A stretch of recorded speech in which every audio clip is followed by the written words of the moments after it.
I have to be honest with you. When I first opened up the dossier for today's deep dive, Yeah. I actually thought there was a typo. A typo. Yeah, like a mistake in the file name or something. Oh, because it just had a date on it. Exactly. Usually, we're looking at, a specific subject, like the history of the Silk Road or the future of AI. Right. But this file was literally just titled February 22. Which does look a bit arbitrary at first glance. Completely. It feels like we're about to read a daily horoscope. That is exactly what I thought. But then I started actually reading the source material. Your research titled The February 22 Chain Black History and Global Legacies. Yes, and it completely clicked for me. It's not really about the date itself. No, it's about using the date as a tool. Right, it's like we're taking a drill and just boring a hole right down through history. That's a really great analogy, actually. Yeah. Because we're so used to looking at history horizontally. Like left to right on a timeline. Exactly. This happened and then that happened. But today, we are looking at history vertically. We're taking a core sample. A core sample through a single calendar day across roughly 120 years. And what we found in that core sample is just wild. We aren't just looking for random trivia here. No, we are looking at a deeply connected narrative. A narrative that links abolitionists to painters to experimental writers. And basketball legends. Basketball legends, hip-hop icons, and even guerrilla warfare. And the incredible thing is that they all connect. They really do. When you line up these 6 specific events, all tethered to February 22, you don't just see a list of random birthdays. You see a distinct evolution. Yes, an evolution in how Black history has been fought for and expressed and globalized over time. So that is our mission today for this deep dive. We are going to trace this chain, as the research calls it. We'll see how we get from the heavy foundational work of the 19th century. All the way to the complex geopolitics of the 2000s. Right. And for you listening, I promise by the end of this, you are never going to look at a calendar the same way again. It really does change your entire perspective on how simultaneous history is. Let's just jump right in. Let's do it. So the dossier splits this chain into 3 main sections. The first one is called the Foundation's Voice and Vision. And our very first anchor point on February 22 is actually a death. Right. We are starting in Philadelphia on February 22, 1911. The death of Frances Ellen Watkins Harper. Now, I feel like Harper is one of those figures where if you know, you know. Absolutely. But if you don't, you might not realize just how massive she was. The research calls her a titan. Which honestly feels like an understatement. It does. You really have to contextualize her life to understand. She was born free in Baltimore in 1825. So she grew up in a slave society. Yes, but with this very precarious freedom. And she didn't just survive that environment. She became one of the most prolific voices against it. She was an abolitionist lecturer. She shared stages with Frederick Douglass. And she was a poet and a novelist. She wrote Iola Leroy, which was a huge deal at the time. A massive deal. But what really struck me in the notes is that she wasn't just writing for art's sake, Right, she was a pure organizer. She was a co-founder and the vice president of the National Association of Colored Women. And that is the key right there.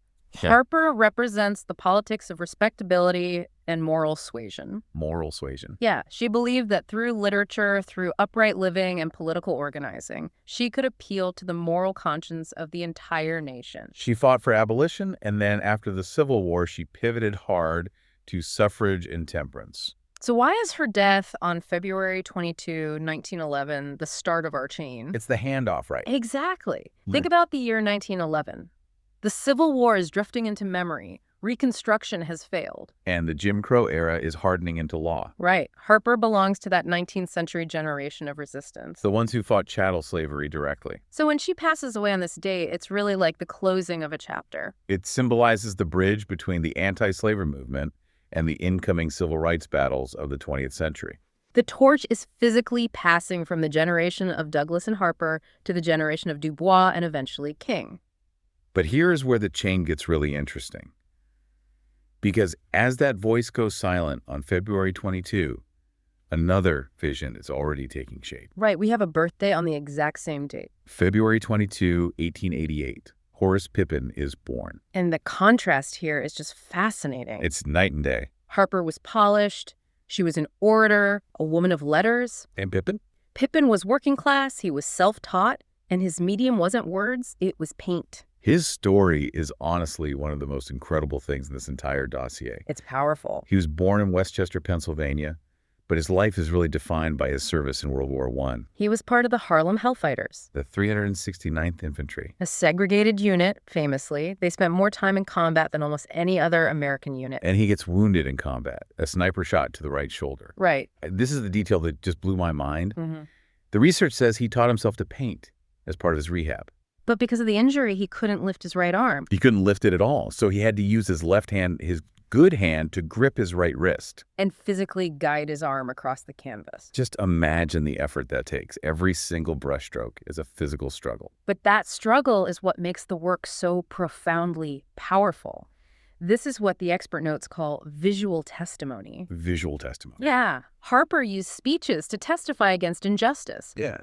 Pippin used his injury, a literal physical cost of serving an empire that subjugated him, to create art. And he wasn't painting, flowers mostly. He was painting war scenes, Domestic black life, biblical scenes. and heavily anti-lynching themes. But here's the chain connection. Okay. Unlike Harper, who worked largely within black political organizations, Pippin broke into the elite white art world. By the 1930s and 40s, he's being shown at the Museum of Modern Art. He's in the Whitney. That is a massive leap for that time. It is. He's forcing the mainstream art establishment to look at the world through the eyes of a black veteran. He transforms trauma into a visual language that simply cannot be ignored. So we go from the voice, which is Harper, to the vision, which is Pippin. And that brings us to the second section of our dossier, rewriting the narrative, satire, and spectacle. We're jumping forward in time now to the mid-20th century. And we land on another birthday, February 22, 1938. The birth of Ishmael Reed in Chattanooga, Tennessee. Okay, Ishmael Reed is a character. He really is. If Harper is the classical composer, Reed is, well, what is he? He's free jazz. Free jazz. That's perfect. And he would probably like that comparison, honestly. Reed emerges in the 1960s and 70s, but he's not doing what everyone expected black writers to do at that time. No, he wasn't writing protest novels in the traditional sense. Not like Richard Wright, for example. The dossier describes his style as jazz-like improvisation. He's mixing satire, conspiracy theories, detective fiction. And Afro-diasporic mythology. His big book mentioned here is Mumbo Jumbo. Which is an absolute masterpiece of satire. But let's look at the chain connection here. What's he doing differently? Reed is doing something very specific. He is weaponizing satire to dismantle history. Dismantle history. Think about it. Harper was trying to appeal to the system to change the laws. Right. Reed is looking at the system, the history books, the universities, the media, and saying, your entire narrative is fake. Oh, wow. He challenges Eurocentric history, the idea that everything important happened in Europe. And he places Afro-Atlantic spiritual systems right at the center. So he's not asking for a seat at the table. He's flipping the table over. Precisely. He built what the research calls an alternative literary infrastructure. He started his own publishing houses. Mentored other writers. He's insisting that Black history isn't a footnote, it's the main text. And the Western narrative is the one that's actually confused. I love that phrase, weaponized satire. It's very fitting. But while Reed is rewriting the intellectual narrative, we have another birthday on February 22 that is rewriting the physical narrative. And this one is near and dear to your heart. I'm not going to lie, I was so excited to see this in the notes. February 22, 1950. The birth of Julius Erving, Dr. J. From the bookshelf straight to the basketball court. But it fits perfectly. That's the crazy thing about this chain. So Dr. J, he starts in the ABA. The Virginia Squires and the New York Nets. Before going to the Sixers in the NBA. Yeah. But we aren't just talking about stats here. No, the dossier really emphasizes the aesthetic. The visual language of the body. Yes. Before Dr. J, basketball was, I don't want to say boring, but it was very horizontal. Very grounded. Set shots, chest passes. Dr. J took the game vertical. He played above the rim. The afro, the dunk from the foul line, the finger roll. And that is the connection.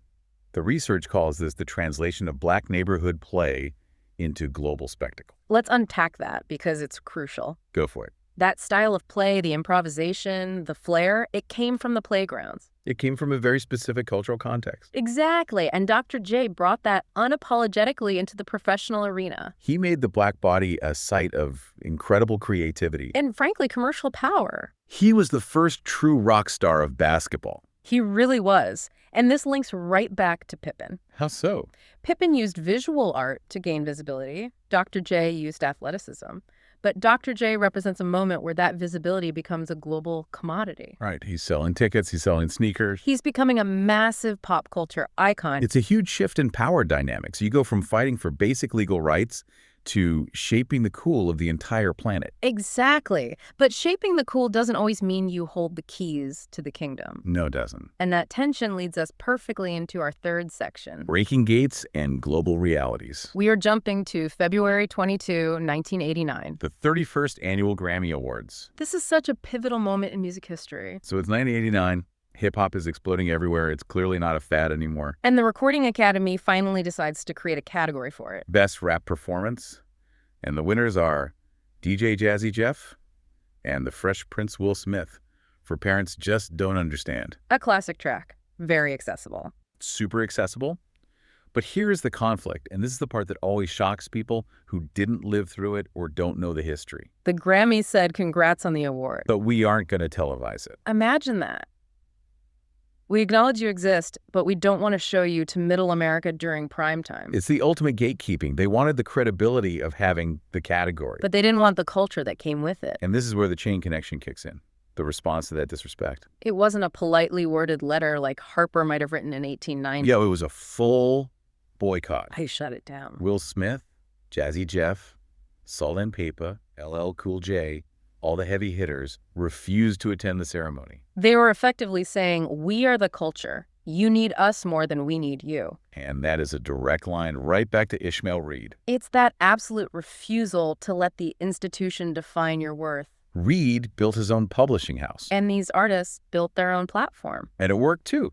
They forced the Academy's hand for future years. It was youth culture, literally kicking down the door of an elite institution. It was a declaration of arrival. Yeah. Hip-hop was moving from the streets of the Bronx and Philly to the center of the global entertainment industry. Yeah. There's always a but. There is, because while we celebrate this cultural victory in Los Angeles, This big moment of visibility in making it. the dossier asks us to look at one final event on February 22.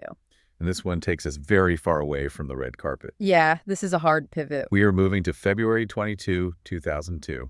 We're in Angola. And we are talking about the death of Jonas Savimbi. This is a name that might be fading for some listeners today. But in the context of the late 20th century, Savimbi was a massive geopolitical figure. He was the leader of UNITA. And his story is extremely complicated. Very. Now, keeping in mind, we're just looking at the facts presented in the dossier here without taking any political side. Of course. The dossier outlines that he started as an anti-colonial fighter battling the Portuguese for Angola's independence. So in that sense, he shares some DNA with the liberation struggles we talked about earlier. But after independence, he fought a brutal civil war against the Angolan government for decades. And this wasn't just a local skirmish either. This was a major Cold War proxy war. The U.S. and South Africa backed Savimbi. While the Soviets and Cubans backed the government. It devastated the country. We're talking about landmines everywhere, infrastructure completely destroyed. Generations of people traumatized. But on February 22, 2002, Savimbi was killed in an ambush by government forces. And the research marks this as the final link in our chain. Why is that? Because his death effectively ended that war. Almost immediately after he died, a ceasefire was signed. So the chain connection here. It's about the transition from anti-colonial struggle to post-war reality. It marks the end of an era. It does. If Harper's death in 1911 marked the end of the slavery era, Savimbi's death in 2002 marks the end of the major anti-colonial wars in Africa. But it's a very somber note to end on. It is. It reminds us that while Will Smith is negotiating for TV time in LA, people in Angola are negotiating for peace after decades of bloodshed. It really forces you to hold two very different realities in your head at exactly the same time. You have the soft power victory of the Grammys. And the hard power violence of the Angolan Civil War, both tied to this exact same date. And that is the whole point of this deep dive. History isn't just one thing. It's not just a clean line of progress. It's messy. It's uneven. So let's step back for a second and look at this full stack. I want to see the whole chain laid out. Let's review it. We start in 1911 with the death of Frances Ellen Watkins Harper, the voice of abolition falling silent. Then 1888, the birth of Horace Pippin, the vision of the World War I veteran painting his trauma. Then 1938, the birth of Ishmael Reed, the satirist completely rewriting the history books. Then 1950, the birth of Dr. J, the athlete turning the black body into a global icon. Then 1989, the hip-hop boycott of the Grammys. culture demanding respect from the establishment. And finally, 2002, the death of Savimbi, the violent end of a colonial war. It is quite a list when you hear it all together. It's incredibly dense. When you see it all laid out like that, what is the through line for you? What's the main takeaway from the research? For me, it really comes down to two words: visibility and definition. Visibility and definition. Yes, every single person or event on this list represents a struggle to define oneself against a system that wanted to define them differently. Oh, that's good. Harper refused to be defined as property.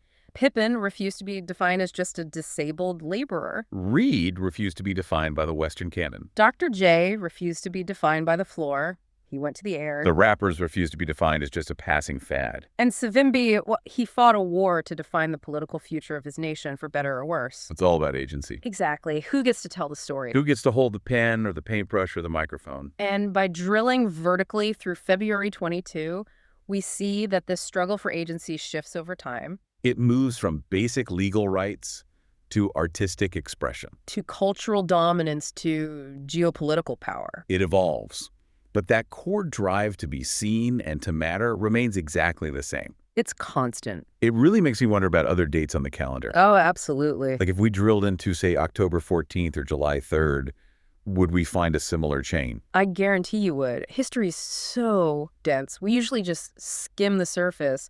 But if you drop a plumb line anywhere, you're going to hit these incredible layers of connection. The calendar is just full of these ghosts and echoes. It really is. And it makes you think about today, too. What do you mean? Well, for you listening, think about what you are doing today.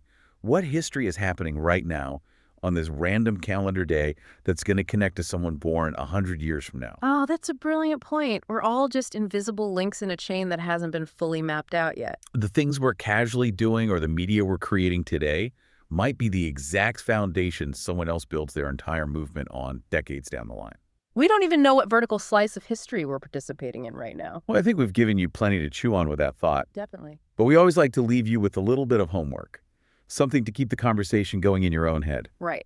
I'd highly encourage you to take 5 minutes today and go look up Horace Pippin's painting, The End of the War Starting Home. Yes, please do. Just look at it. Look at the colors. Look at the composition. And really think about the man painting that masterpiece by dragging his injured arm across the canvas. Or if you want something a little more upbeat, go watch some highlights of Dr. J from the 1976 ABA dunk contest. A totally different kind of masterpiece. Watch how he moves. And remember that he wasn't just playing a game, he was actively changing global culture. These aren't just names in a textbook. No, they are part of a living, breathing chain. And we're all adding links to it every single day. We certainly are. Thanks for taking this vertical trip with us today. This has been The Deep Dive, and we'll see you on the next one.